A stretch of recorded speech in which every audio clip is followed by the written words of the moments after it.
သူများရထတန်လိုက်လေသွားတေးတယ်လေမခံမလို့လည်းမသိနေဝါရင်အရိုက်လိုက်မှာဟာရလာတာကွာ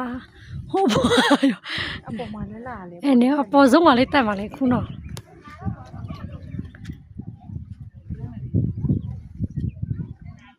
ဒါကတော့အပေါ်ဖြစ်ပါတယ်အပေါ်လေးတက်လိုက်မယ်နဲ့နားနေဟာရမ်းတော့လေ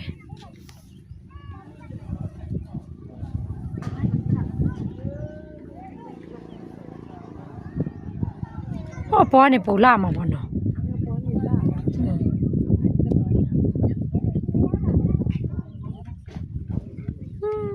ပိန်နေနဲ့ရမ်းလာပါ